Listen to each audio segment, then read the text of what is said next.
our second speaker is giving us an impromptu presentation, speaking 5 to 7 minutes. Are you still daring? Are you still daring? Mr. Michael Slattery.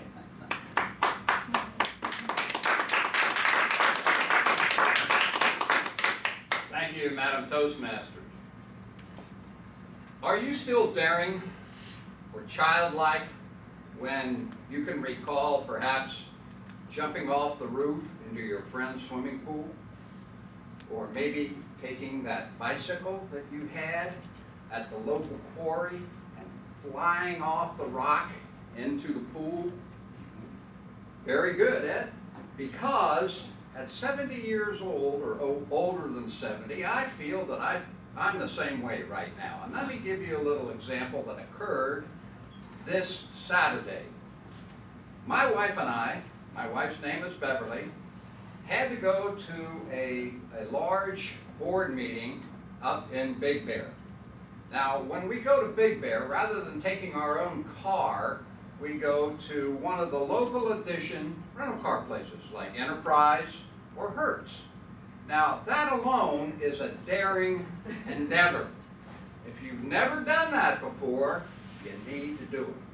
Because when you go in there, there's usually anywhere from 5 to 20 people waiting to get a car or waiting to have their car turned in. And it gets to be an entire atmosphere of antagonism.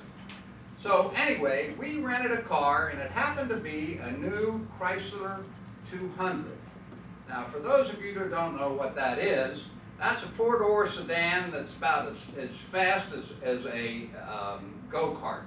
It's very slow, but it gets great gas mileage, and we were going up to the mountains. All right. So here we are driving, and for those of you who have been to Big Bear, you should be aware that there are a lot of, what do they call those, cutbacks, turnbacks? Well, having been a race car driver at one time, I go up and I go around those corners as quickly as I can. Now, my wife's expression is like this. She's not real happy about that, but I'm feeling my oats.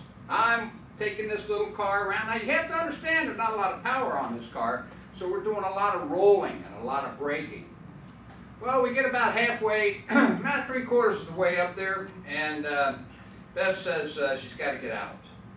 And we bring up some soda so that she can drink a little bit, and in the meantime is telling me to slow down, stop acting like an idiot, being childlike. All right, so I did. We got there, we went to the board meeting, had a great time. In fact, we even, while we were there, able to sell an additional policy. So it was worthwhile, absolutely worthwhile. Now, after the meeting was over with, we started back down the mountain.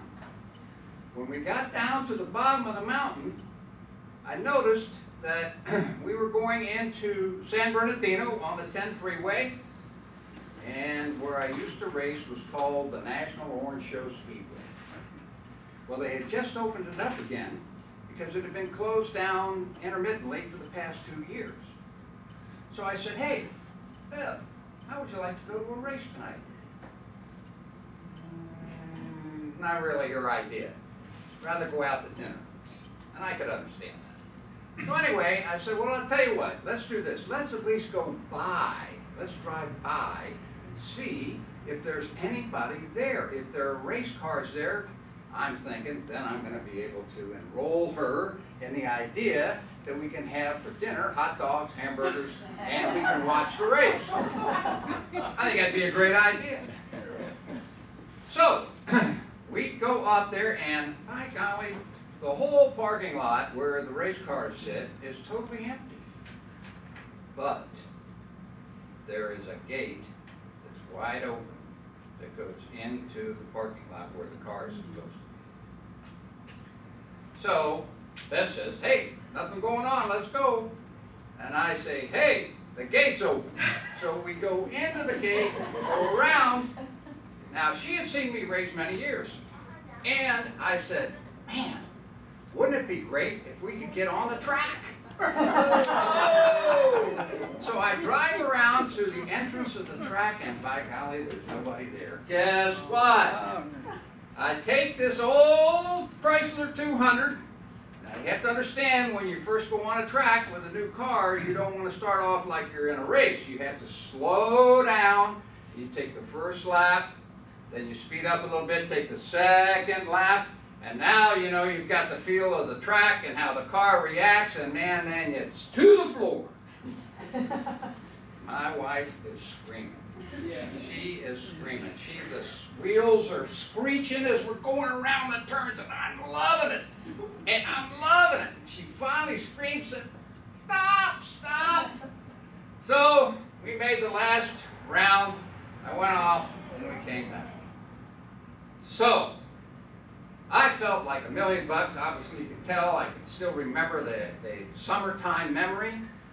And I feel this way, that even over the age of 70 years old, I can still be childlike and be daring in the things that I do. Madam Doctor.